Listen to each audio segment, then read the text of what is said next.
ಪರಮೇಶ್ವರ್ ಅವರ ಧ್ವನಿಯನ್ನು ಅಡಗಿಸ್ಲಿಕ್ಕೆ ಈ ರೀತಿ ಇಡೀ ದಾಳಿ ಆಗ್ತಿದೆ ಹೇಗೆ ಅಂತ. ಪರಮೇಶ್ವರ್ಗೆ ಯಾರಾದರೂ 10 ರೂಪಾಯಿ ಕೊಟ್ಟಿದ್ದೀನಿ ಅಂತ ಹೇಳಿದಾರ, ಅಥವಾ 10 ರೂಪಾಯಿ ಕೊಟ್ಟು ಕೆಲಸ ಮಾಡಿಸ್ಕೊಂಬಂದಿದ್ದೀನಿ ಅಂತ ಹೇಳಿದಾರ? ನನಗೆ ಅವ್ರ ವ್ಯಕ್ತಿತ್ವದ ಮೇಲೆ ಒಂದು ದಾಳಿ ಆಗಿದೆ ಅಂತ ಅನಿಸ್ತಾ ಇದೆ. ಅಷ್ಟು ಹೆಸರು ಮಾಡಲಿಕ್ಕೆ ಅವ್ರ ಶ್ರಮ ಇದೆಯಲ್ಲ, ಅದನ್ನು ಮಸಿ ಬೆಳೀತಕ್ಕಂಥ ಕೆಲಸ ಮಾಡಿದಾರಲ್ಲ ಅಂತ ನೋವಿದೆ ನನಗೆ. ಇಡಿ ಮತ್ತು ಐ.ಟಿ ಮೂಲಕ ಎದುರಿಸಿ ಬೆದರಿಸಿ BJP ಕರ್ತರುವಂಥ ಪ್ರಯತ್ನ ಏನಾದರೂ BJP ಅವ್ರು ಮಾಡ್ತಾ ಇದ್ದಾರೆ. ಅವ್ರು ಎಲ್ಲರನ್ನೂ ಮಾಡ್ತಾರೆ, ಅಂಥದ್ರಲ್ಲಿ ಪರಮೇಶ್ವರ್ ಅವ್ರನ್ನ ಬಿಡಲ್ವಾ? ಆದರೆ ಯಾವತ್ತೂ ಕೂಡ ಅವರು ಕಾಂಗ್ರೆಸ್ ಬಿಟ್ಟು ಯೋಚನೆ ಮಾಡಿದಂಥವ್ರಲ್ಲ. ಫ್ಯಾಮಿಲಿ ಮೇಲೆ ಯಾವ ರೀತಿ ಹೊಡೆತ ಬಿದ್ದಿದೆ ಸರ್ ಇದು ಪರಮೇಶ್ವರ್ ಫ್ಯಾಮಿಲಿಗೆ?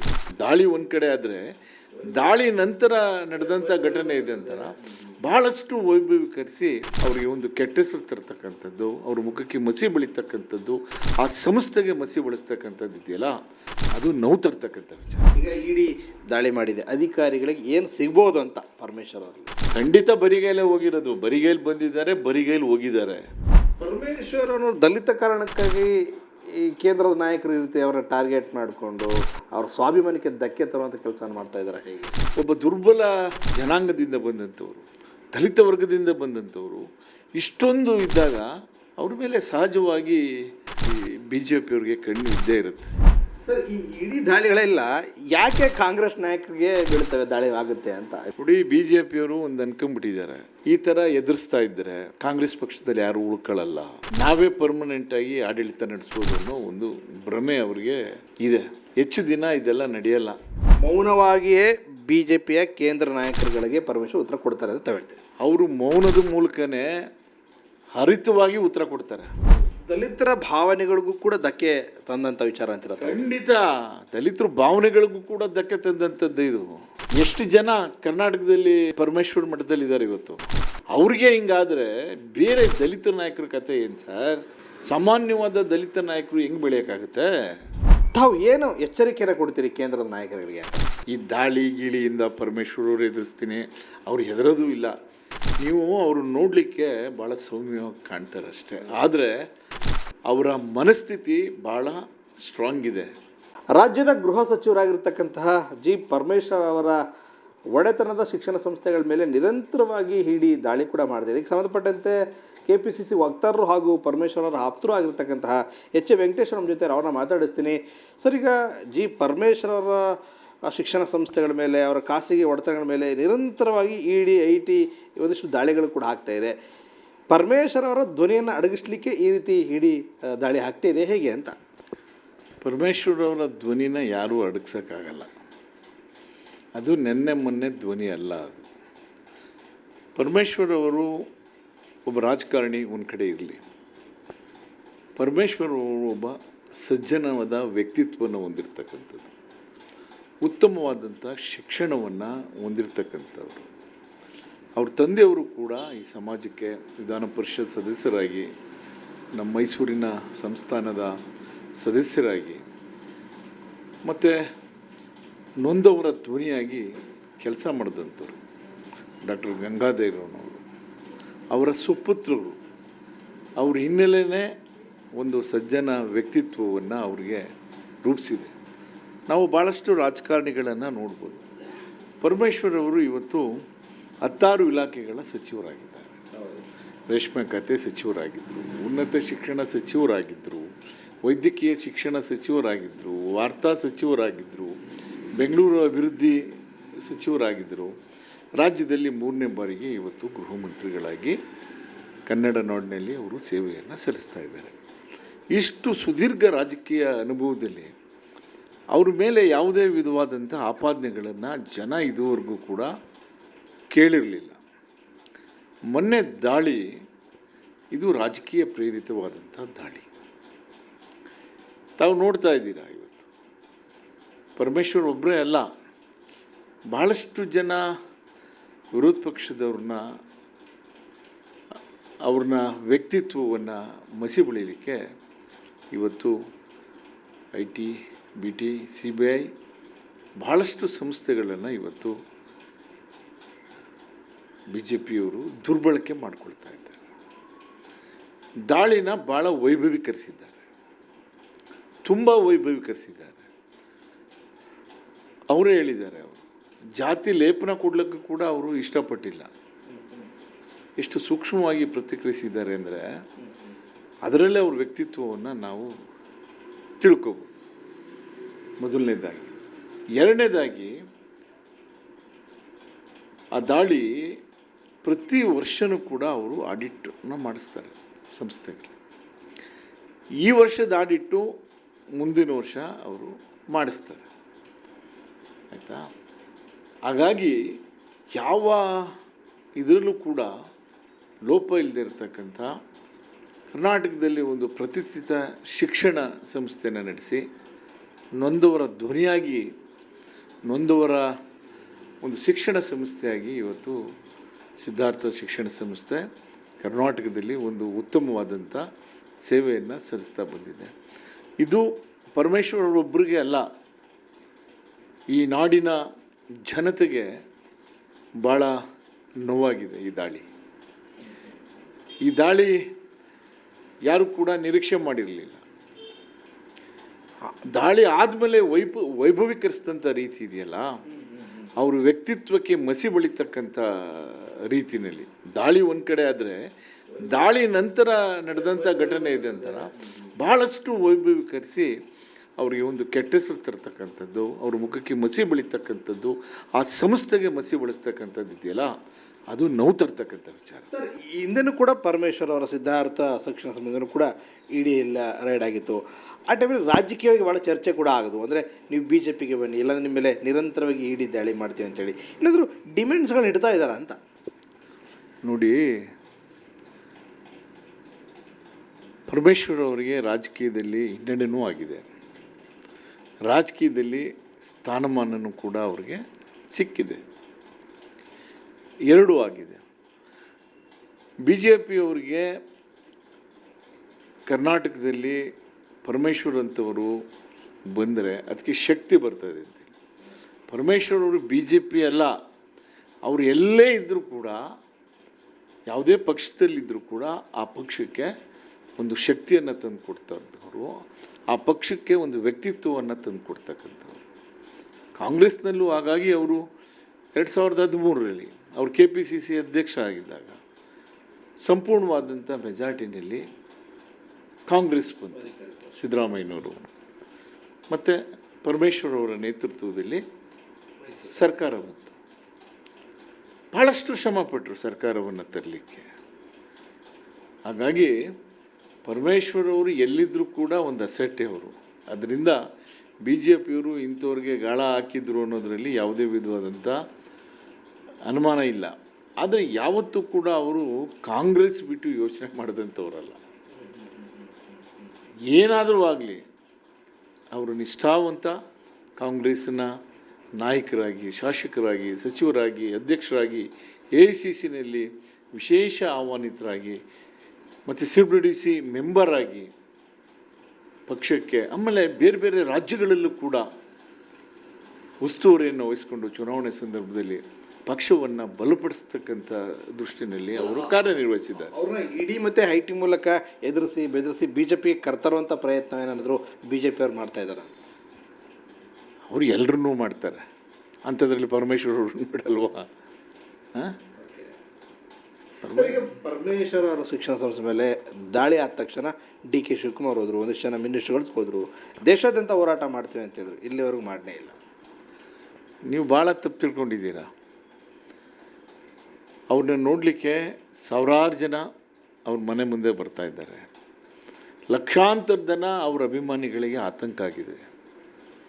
ತಿಳ್ಕೊಳ್ಳಿ, ನಾನು ಒಂದು ಮಾತನ್ನು ಹೇಳಿದೆ, ತನ್ನನ್ನು ತಾನು ಯಾವತ್ತೂ ವೈಭರ್ಸ್ಕೊಳ್ಳದೆ ಇರ್ತಕ್ಕಂಥ ವ್ಯಕ್ತಿತ್ವವನ್ನು ಉಳ್ಳವರು ಪರಮೇಶ್ವರ್ ಅವರು. ಇದನ್ನು ದೊಡ್ಡದು ಮಾಡಿ ಅವೆಲ್ಲ ಮಾಡಲಿಕ್ಕೆ ಹೋಗಿಲ್ಲ ಅವರು. ಕಾನೂನು ಏನಿದೆ, ಕಾನೂನು ಚೌಕಟ್ಟಿನಲ್ಲಿ ಹೋರಾಟ ಮಾಡಲಿಕ್ಕೆ ಅವರು ಸಕಲ ಸಿದ್ಧತೆಯಲ್ಲಿ ಅವರಿದ್ದಾರೆ. ಕಾನೂನು ಮೂಲಕ ಒಂದು ಉತ್ತರವನ್ನು ಕೊಡ್ತಾರೆ. ಈ ಥರ ಈ IT ಇಡಿ ಈ ಥರ ದಾಳಿ ಆದ ತಕ್ಷಣ ಸಾಮಾನ್ಯ ಕುಗ್ತಾರೆ ಅಂತ ಮನುಷ್ಯರು ಕುಗ್ತಾರೆ. ಫ್ಯಾಮಿಲಿ ಮೇಲೆ ಯಾವ ರೀತಿ ಹೊಡೆತ ಬಿದ್ದಿದೆ ಸರ್ ಇದು ಪರಮೇಶ್ವರ್ ಫ್ಯಾಮಿಲಿಗೆ? ನಿಜವಾಗ್ಲೂ ಅವರ ಕುಟುಂಬದಲ್ಲಿ ಅವ್ರ ಶ್ರೀಮತಿಯವರು ಕೂಡ ಎಲ್ರಿಗೂ ಕೂಡ ಇದು ಆಘಾತ ತರ್ತಕ್ಕಂಥ ಒಂದು ವಿಚಾರ. ಇದು ಬಹಳ ಒಂದು ನೋವಿನ ವಿಚಾರ. ಇದು ಯಾರೂ ಕೂಡ ಈ ಥರ ನಿರೀಕ್ಷೆ ಮಾಡಿರಲಿಲ್ಲ. ದಾಳಿ ಬಗ್ಗೆ ನಾನು ಹೇಳ್ತಾ ಇಲ್ಲ, ನಾನು ಪುನರುಚ್ಚರಿಸ್ತಾ ಇದ್ದೀನಿ ನಿಮಗೆ. ದಾಳಿ ನಂತರ ಘಟನೆಗಳನ್ನು ವೈಭವೀಕರಿಸಿದ್ರಲ್ಲ, ಯಾವ್ಯಾವುದಕ್ಕೂ ಒಂದು ಇದನ್ನು ಮಾಡಿ, ಅದು ನೋವು ತರ್ತಕ್ಕಂಥ ವಿಚಾರ. ಸಾಮಾನ್ಯವಾಗಿ ಈ ರೀತಿ ದಾಳಿಗಳಾದ ತಕ್ಷಣ ಪರಮೇಶ್ವರ್ ಏನೋ ತಪ್ಪು ಮಾಡಿದ್ದಾರೆ, ಯಾವುದೋ ಬ್ಲ್ಯಾಕ್ ಮನಿ ಇಟ್ಕೊಂಡು ಶಿಕ್ಷಣ ಸಂಸ್ಥೆ ನಡೆಸ್ತಾ ಇದ್ದಾರೆ, ಇಲ್ಲಿಗಲ್ ಆ್ಯಕ್ಟಿವಿಟೀಸ್ ಮಾಡ್ತಾ ಇದ್ದಾರೆ, ಈ ಥರ ಶಿಕ್ಷಣ ಸಂಸ್ಥೆ ನಡೆಸ್ತಾರೆ ಅಂತ ಜನರ ಬಾಯಲ್ಲಿ ಬರುತ್ತೆ. ಎಷ್ಟು ಹೇಳಿದ್ರು ಕೂಡ ಜನ ನಂಬಲ್ಲ. ಪರಮೇಶ್ವರವರು ಇವತ್ತು ಅವರು ವ್ಯಕ್ತಿತ್ವ ರೂಪಿಸ್ಕೊಂಡವರಲ್ಲ. ರಾಜಕಾರಣದಲ್ಲಿ 50 ವರ್ಷಗಳ ಕಾಲ ತಮ್ಮನ್ನು ತಾವು ತೊಡಗಿಸ್ಕೊಂಡು ಒಬ್ಬ ಡಾಕ್ಟರ್ ಜಿ ಪರಮೇಶ್ವರರಾಗಿದ್ದಾರೆ. ನಿನ್ನೆ ಉದ್ಭವ ಆದವರಲ್ಲ. ಯಾರ ಮೇಲೆ ಆರೋಪ ಬಂದರೂ ಅವ್ರ ಹಿನ್ನೆಲೆ ಜನ ನೋಡ್ತಾರೆ. ಪರಮೇಶ್ವರ್ ಅವ್ರ ಮೇಲೆ ಎಷ್ಟೇ ಆಪಾದನೆ ಬಂದರೂ ಕೂಡ ಅವ್ರ ಹಿನ್ನೆಲೆಯನ್ನು ನೋಡ್ತಾರೆ. ನನಗೆ ಹೇಳ್ತಾರೆ, ಪಾಪ ಹಿಂಗೆ ಆಗಬಾರ್ದಾಗಿತ್ತು, ಏನಪ್ಪ ಇದು, ಪರಮೇಶ್ವರ್ ಆ ಥರ ಮಾಡೋದಿಲ್ಲ ಅವರು, ಯಾಕೆ ಒಳ್ಳೆಯವ್ರಿಗೆ ಈ ಥರ ಮಾಡ್ತಾಯಿದ್ದಾರೆ ಅಂತ ಜನ ಭಾಳ ನೋವಲ್ಲಿದ್ದಾರೆ. ಲಕ್ಷಾಂತರ ಜನ ಅಭಿಮಾನಿಗಳು ನೋವಲ್ಲಿದ್ದಾರೆ, ಆತಂಕದಲ್ಲಿದ್ದಾರೆ. ಈ ಕಡು ಬಡವರು ಮತ್ತು ದುರ್ಬಲ ವರ್ಗದವ್ರಿಗೆ ಶಿಕ್ಷಣ ಕೊಡೋದೇ ತಪ್ಪ ಅಂತ ಪರಮೇಶ್ವರ್ ಅವರು ನೋಡಿ. ಪರಮೇಶ್ವರವರು ಎಲ್ಲ ವರ್ಗಕ್ಕೂ ಕೂಡ ಅವರು ಸಹಾಯ ಮಾಡಿದ್ದಾರೆ. ವಿಶೇಷವಾಗಿ ದಲಿತರು, ಹಿಂದುಳಿದವರು, ಅಲ್ಪಸಂಖ್ಯಾತರು, ಬಡವರು ಎಲ್ಲರೂ ಕೂಡ ಅವರು ಮೇಲೆತ್ತಕ್ಕಂಥ ಕೆಲಸವನ್ನು ಮಾಡಿದ್ದಾರೆ. ಅವರು ಏನೇ ಸಹಾಯ ಮಾಡಿದ್ರು ಪಕ್ಕದವ್ರಿಗೆ ಗೊತ್ತಾಗಲ್ಲ. ಭಾಳಷ್ಟು ಜನ ಒಂದು ಸಣ್ಣ ಸಹಾಯನ ಮಾಡಿ 100 ಜನಕ್ಕೆ ಅದನ್ನು ತೋರಿಸ್ಕೊತಾರೆ. ಅವ್ರಿಗೆ ಭಾಳ ಏನೋ ದೊಡ್ಡದು ಮಾಡಿದ್ದೀವಿ ಅಂತ. ಪರಮೇಶ್ವರ್ 1,00,000 ಜನಕ್ಕೆ ಸಹಾಯ ಮಾಡಿದ್ರು ಕೂಡ ನಾನು ಇಂಥವ್ನಿಗೆ ಮಾಡಿದ್ದೀನಿ ಅಂತ ನಾನು ಯಾವತ್ತೂ ಕೂಡ ಅವ್ರ ಬಾಯಿನಲ್ಲಿ ನಾನು ಕೇಳಿಲ್ಲ. ನೋಡಪ್ಪ ಅವ್ನಿಗೆ ಹಂಗೆ ಮಾಡಿದೆ, ಅವ್ನು ನಮ್ಮ ಜೊತೆ ಇಲ್ಲ, ಅವ್ನು ಹಂಗೆ ಮಾಡಿದೆ, ಈ ಕಥೆಗಳೇ ಅವ್ರ ಹತ್ರ ಇಲ್ಲ. ನನಗೆ ಭಾಳ ಆತಂಕ ಏನಂದರೆ, ಈ ಘಟನೆಯಿಂದ ಕರ್ನಾಟಕ ರಾಜ್ಯದಲ್ಲಿ ಒಬ್ಬ ಮೇರು ವ್ಯಕ್ತಿತ್ವ ಹೊಂದಿರತಕ್ಕಂಥ, ದುರ್ಬಲ ವರ್ಗದಿಂದ ಬಂದಿರತಕ್ಕಂಥ ನಾಯಕರಿಗೆ ಆ ಕೆಲಸ ಮಾಡೋ ಸ್ಪೀಡ್ ಇದೆಯಲ್ಲ, ಅದು ಹೋಗ್ಬಿಡುತ್ತೆ. ನನಗೆ ಆತಂಕ ಇರೋದಲ್ಲಿ ಪರಮೇಶ್ವರವರು ಇಡೀ ತನ್ನ ಅನುಭವವನ್ನು, ಇಷ್ಟು ದಿನಗಳ ಇದನ್ನು ಒಂದು ರಾಜ್ಯದ ಅಭಿವೃದ್ಧಿಗೆ ಅವರೇನು ಈಗ ದುಡಿತಾ ಇದ್ದಾರೆ, ಗೃಹ ಸಚಿವರಾಗಿ ದುಡಿತಾ ಇದ್ದಾರೆ. ಭಾಳಷ್ಟು ಇಲಾಖೆಗಳಿಗೆ ಒಂದು ಹೊಸ ರೂಪವನ್ನೇ ಕೊಟ್ಟಿದ್ದಾರೆ. ಅವರು ಎಲ್ಲಿರ್ತಾರೆ ಅಲ್ಲಿ ಆ ಇಲಾಖೆನ ಸಮರ್ಥವಾಗಿ ನಿಭಾಯಿಸಿದ್ದಾರೆ. ಅಲ್ಲಿ ಕೆಲಸ ಮಾಡ್ತಕ್ಕಂಥ ಅಧಿಕಾರಿಗಳ ಜೊತೆಗೆ ಯಾರೇ ಇರಲಿ ಯಾವತ್ತೂ ಕೂಡ ಅವರು ವೈಮನಸ್ಸು ಮಾಡ್ಕೊಂಡಂಥವ್ರಲ್ಲ. ಆದರೆ ನನಗೆ ಅವ್ರ ಸ್ಪೀಡ್ ಎಲ್ಲಿ ಕಮ್ಮಿ ಆಗಿಬಿಡುತ್ತೋ, ಅವರ ಸಾರ್ವಜನಿಕ ಜೀವನದ ಬಗ್ಗೆ ಅವ್ರಿಗೆ ಎಲ್ಲಿ ಏನಪ್ಪ ಇಷ್ಟೆಲ್ಲ ಮಾಡಿ ನನಗೆ ಅನ್ನೋದು ಒಂದು ಭಾವನೆ ಬರುತ್ತೋ ಅನ್ನೋದ್ರ ಬಗ್ಗೆ ನನಗೆ ಆತಂಕ ಇದೆಯೇ ಹೊರತು ಈ ದಾಳಿ ಗೀಳಿಯಿಂದ ಪರಮೇಶ್ವರವ್ರು ಎದುರಿಸ್ತೀನಿ, ಅವ್ರು ಹೆದರೋದು ಇಲ್ಲ. ನೀವು ಅವರು ನೋಡಲಿಕ್ಕೆ ಭಾಳ ಸೌಮ್ಯವಾಗಿ ಕಾಣ್ತಾರೆ ಅಷ್ಟೇ. ಆದರೆ ಅವರ ಮನಸ್ಥಿತಿ ಭಾಳ ಸ್ಟ್ರಾಂಗ್ ಇದೆ. ಅವರ ಪೆನ್ನು, ಅವರ ಬರೆಯೋ ಒಂದು ಇದನ್ನು ನೋಡ್ಬೇಕು ನೀವು. ಇಲ್ಲ, ಪರಮೇಶ್ವರ ಹತ್ರ ಭಾಳ ಅತ್ಯಾಪ್ತ ತಾವು ಹತ್ರದಿಂದ ನೋಡಿದ್ದೀರಿ. ಈ ರೀತಿ ಘಟನೆಗಳಾದ ಸಂದರ್ಭದಲ್ಲಿ ಕುಗ್ತಾರ ಇವರು ಪರಮೇಶ್ವರ್? ಅವ್ರು ಕುಗ್ಗೋದಿಲ್ಲ ಅಂತ ಹೇಳೋಕ್ಕಾಗಲ್ಲ. ಯಾಕೆ ಅಂತಂದರೆ ಒಬ್ಬ ಮನುಷ್ಯನಿಗೆ ಒಂದು ಆಘಾತ ಆಯಿತು. ತನ್ನ ತಂದೆ ಕಟ್ಟಿದಂಥ ಒಂದು ಸಂಸ್ಥೆ ತಮ್ಮ ಕಾಲದಲ್ಲಿ ಭಾಳ ಪ್ರಜ್ವಲಮಾನಕ್ಕೆ ಬಂದಿದೆ.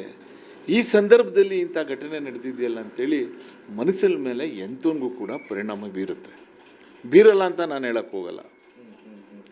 ನಾನು ಹೇಳಿದ್ನಲ್ಲ, ಅವರ ಸೇವಾ ಮನೋಭಾವನೆ ಸ್ಪೀಡ್ ಎಲ್ಲಿ ಕಮ್ಮಿ ಆಗುತ್ತೋ ಅನ್ನೋದ್ರ ಬಗ್ಗೆ ನನಗೆ ಆತಂಕ ಇದೆ. ಅವರು ಜನರ ಮನಸ್ಸಿನಲ್ಲಿ ಯಾವತ್ತೂ ಕೂಡ ಅಚ್ಚಳಿಯ ಇದೆ. ಕರ್ನಾಟಕ ರಾಜ್ಯದಲ್ಲಿ ಅವರು ಉಳಿದಿದ್ದಾರೆ. ಪರಮೇಶ್ವರ್ ಅನ್ನೋರು ದಲಿತ ಕಾರಣಕ್ಕಾಗಿ ಈ ಕೇಂದ್ರದ ನಾಯಕರು ಈ ರೀತಿ ಅವರ ಟಾರ್ಗೆಟ್ ಮಾಡಿಕೊಂಡು ಅವ್ರ ಸ್ವಾಭಿಮಾನಕ್ಕೆ ಧಕ್ಕೆ ತರುವಂಥ ಕೆಲಸ ಮಾಡ್ತಾ ಇದ್ದಾರೆ. ಹೇಗೆ ನೋಡಿ, ಜಾತಿ ವ್ಯವಸ್ಥೆ ಇವತ್ತಿಂದ ಇಲ್ಲ. ಪರಮೇಶ್ವರ್ ಅವರಿಗೆ ಜಾತಿ ವ್ಯವಸ್ಥೆ ಚೆನ್ನಾಗಿ ಗೊತ್ತಿದೆ. ಪರಮೇಶ್ವರ್ ಅಂತ ದುರ್ಬಲ ವರ್ಗದಿಂದ ಬಂದಂಥ ವ್ಯಕ್ತಿ ವಿದೇಶಗಳಲ್ಲಿ ವ್ಯಾಸಂಗ ಮಾಡಿ, ಅವ್ರ ಕ್ರೀಡೆಗೆ ತಗೊಳ್ಳಿ, ಸಾಹಿತ್ಯ ಕ್ಷೇತ್ರದಲ್ಲಿ ತಗೊಳ್ಳಿ, ನೀವು ಅವರು ಎಲ್ಲ ಕ್ಷೇತ್ರದಲ್ಲೂ ಕೂಡ ಒಂದು ಪ್ರಾವೀಣ್ಯತೆಯನ್ನು ಹೊಂದಿರತಕ್ಕಂಥವ್ರು, ಆಯಿತಾ. ಆ ಜಾತಿ ವ್ಯವಸ್ಥೆಯಲ್ಲಿ ಅವ್ರಿಗೆ ಗೊತ್ತಿದೆ, ಸಮಾಜಕ್ಕೂ ಕೂಡ ಗೊತ್ತಿದೆ.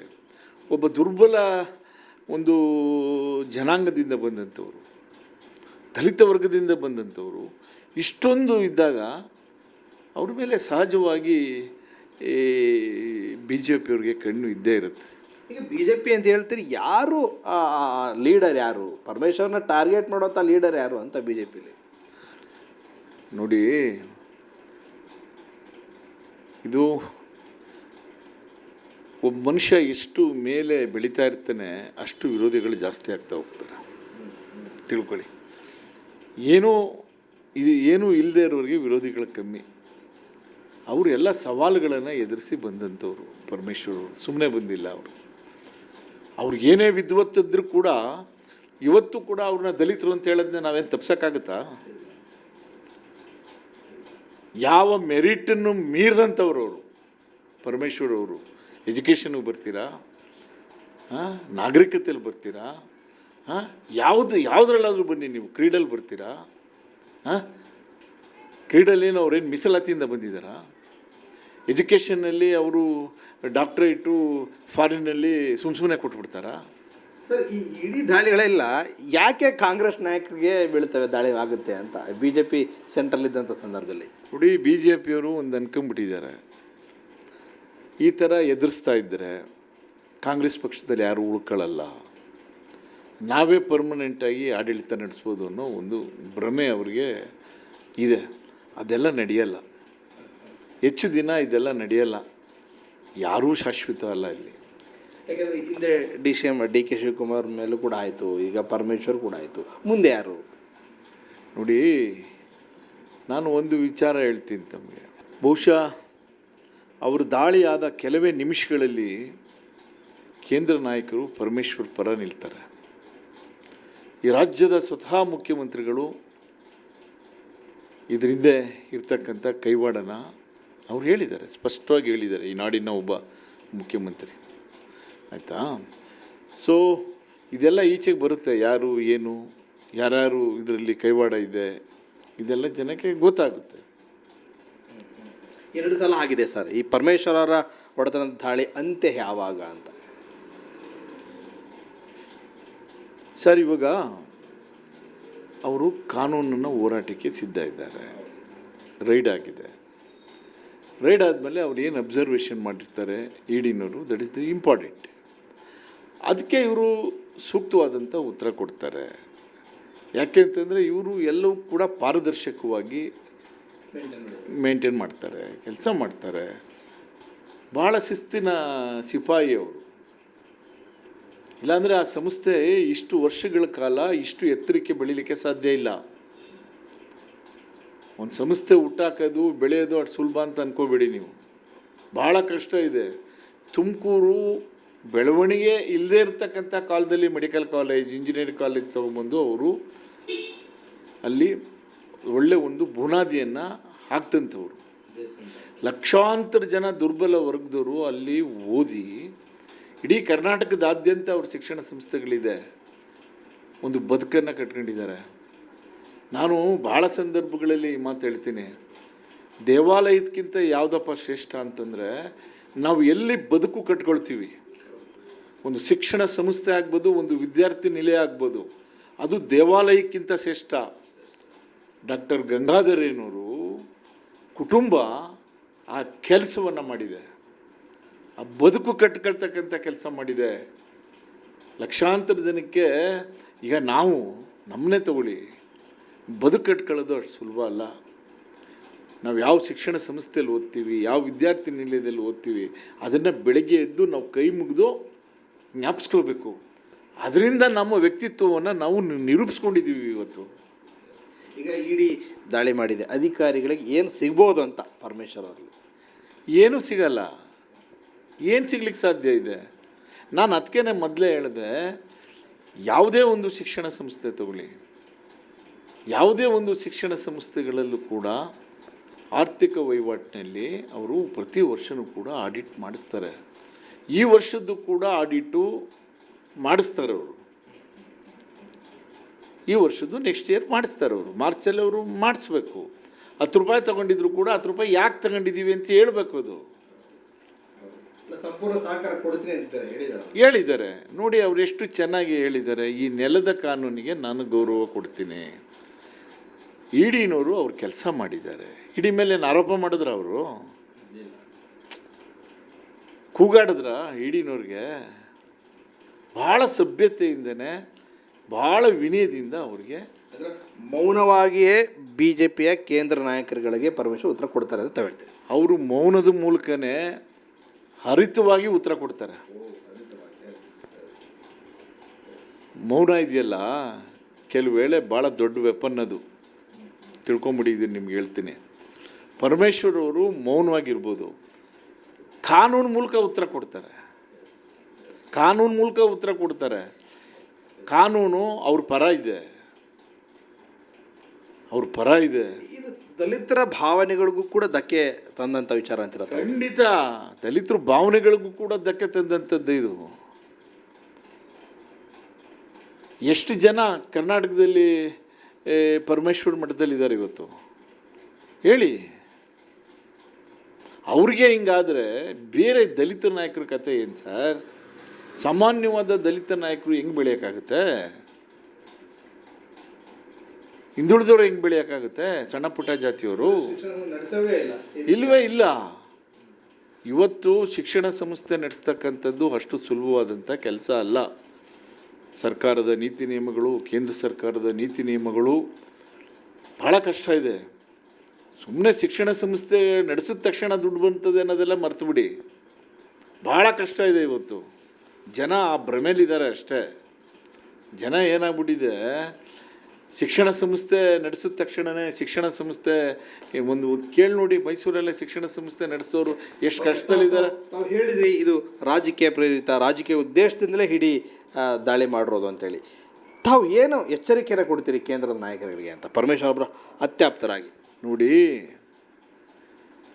ಕೇಂದ್ರ ಸರ್ಕಾರದವರು ಶಿಕ್ಷಣ ಸಂಸ್ಥೆಗಳ ಮೇಲೆ ದಾಳಿ ಮಾಡಬೇಕಾದ್ರೆ ಭಾಳ ಎಚ್ಚರಿಕೆಯಿಂದ ದಾಳಿ ಮಾಡಬೇಕು.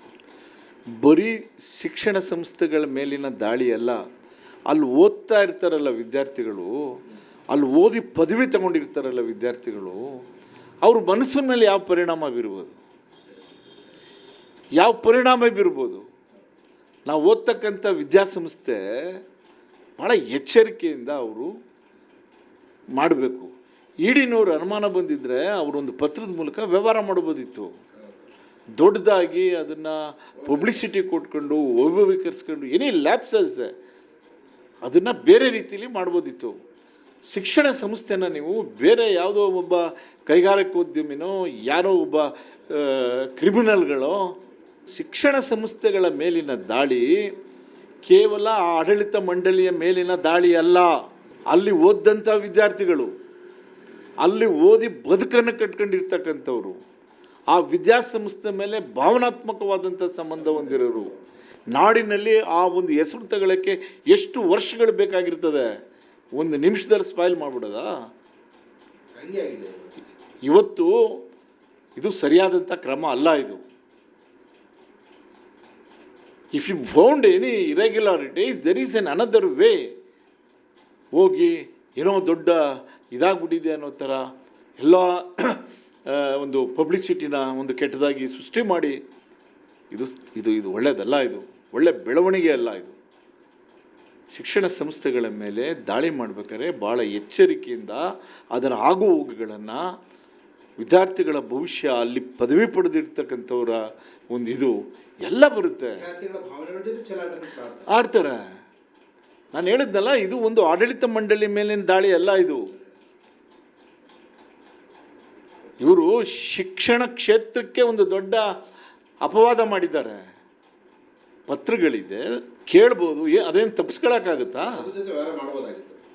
ನೀವು ಏಕ್ತಮ್ಮು 20 ಇನ್ನೋವಾ ಅದು ಇದು ಅಲ್ಲಿ ರೈಡು ಇಲ್ಲಿ ರೈಡು ಏನಿದೆ ಅಲ್ಲಿ?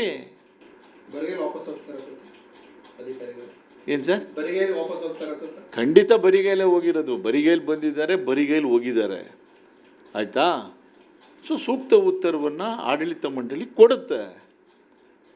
ಪರಮೇಶ್ವರ್ ಅವರಿಗೆ ಆ ಶಕ್ತಿ ಇದೆ. ಪರಮೇಶ್ವರ್ ಅವರು ಈ ನಾಡು ಕಂಡಂಥ ಒಬ್ಬ ರಾಜಕಾರಣಿ. ಇದುವರೆಗೂ ಕೂಡ ಅವ್ರ ಮೇಲೆ ಒಂದು ಭ್ರಷ್ಟಾಚಾರದ ಆಪಾದನೆ ಕೇಳಿದ್ದೀರೇನ್ರಿ? ಪರಮೇಶ್ವರ್ಗೆ ಯಾರಾದರೂ 10 ರೂಪಾಯಿ ಕೊಟ್ಟಿದ್ದೀನಿ ಅಂತ ಹೇಳಿದಾರಾ? ಅಥವಾ 10 ರೂಪಾಯಿ ಕೊಟ್ಟು ಕೆಲಸ ಮಾಡಿಸ್ಕೊಂಬಂದಿದ್ದೀನಿ ಅಂತ ಹೇಳಿದಾರಾ? ನನಗೆ ಅವ್ರ ವ್ಯಕ್ತಿತ್ವದ ಮೇಲೆ ಒಂದು ದಾಳಿಯಾಗಿದೆ ಅಂತ ಅನ್ನಿಸ್ತಾ ಇದೆ. ಅಷ್ಟು ಹೆಸರು ಮಾಡಲಿಕ್ಕೆ ಅವ್ರ ಶ್ರಮ ಇದೆಯಲ್ಲ, ಅದನ್ನು ಮಸಿ ಬೆಳೀತಕ್ಕಂಥ ಕೆಲಸ ಮಾಡಿದಾರಲ್ಲ ಅಂತ ನೋವಿದೆ ನನಗೆ. ಇವಿಷ್ಟು ಜಿ ಪರಮೇಶ್ವರ್ ಅವರ ಆಪ್ತರಾಗಿರ್ತಕ್ಕಂತಹ ಜೊತೆ KPCC ವಕ್ತಾರರು ಆಗಿರುವಂತಹ H. ವೆಂಕಟೇಶ್ ಅವರ ಮಾತು. ಕ್ಯಾಮರಾ ಪರ್ಸನ್ ನಂದನ್ ಜೊತೆ ಮಹೇಶ್ ಕೆಬೆ, press news Kannada, Mysuru. Press news Kannada, ಇದು ನಿಮ್ಮ ನ್ಯೂಸ್.